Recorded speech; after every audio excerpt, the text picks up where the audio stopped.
Sue, I'm thrilled to be here today talking to you about personas. You're our marketing guru, and this is a really important topic. And so I'm delighted to have you here to kind of talk a little bit more about how they work and why we should actually create personas for our associations.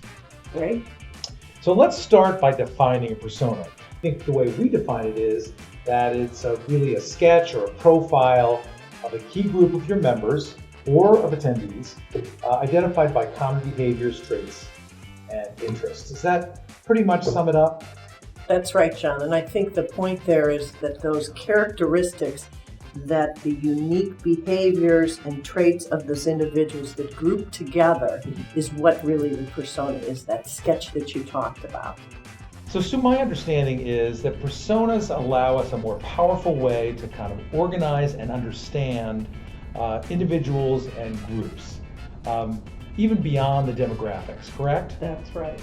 So by layering over behavioral data and sometimes even attitudinal data, we can get a much more complete look, a more three-dimensional look about who these people are and who these groups are. Is that true? That's right. Exactly. So the goal of creating these personas, because I'm sure many people listening to this are wondering, well, why should I do it? What can I expect to get? And it sounds to me like the goal is to really understand what's most important to each of these groups, how they like to engage with our organization, with how they like to engage with our content, programs, how they want to be communicated with, and about what. Absolutely.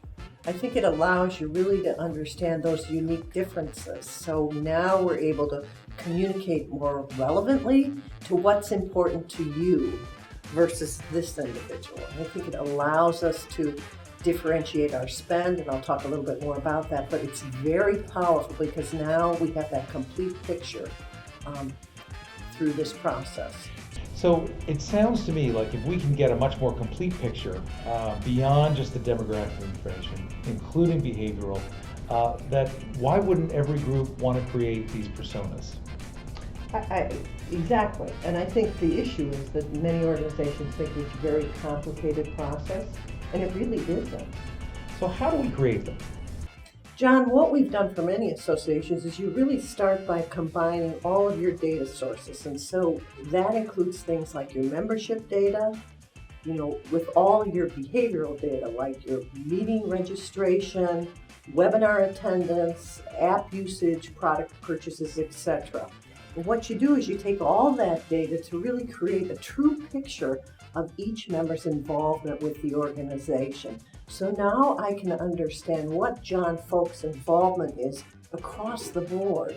And what we see many times with associations is a lot of their data is siloed. So their membership data is over here, the registration data is over here, and they don't talk to each other. So this process brings it all together. So now we truly understand what John's involvement is with the organization overall.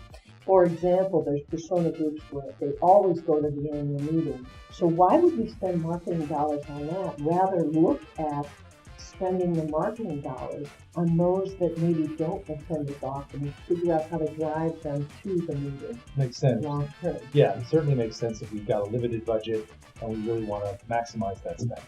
When you think about it in today's noisy, busy marketplace where we're bombarded with messages, any advantage really to stand out, to help you better connect with your attendees or your audience and demonstrate your value and deepen your engagement is pretty powerful. And that's really how personas can help you.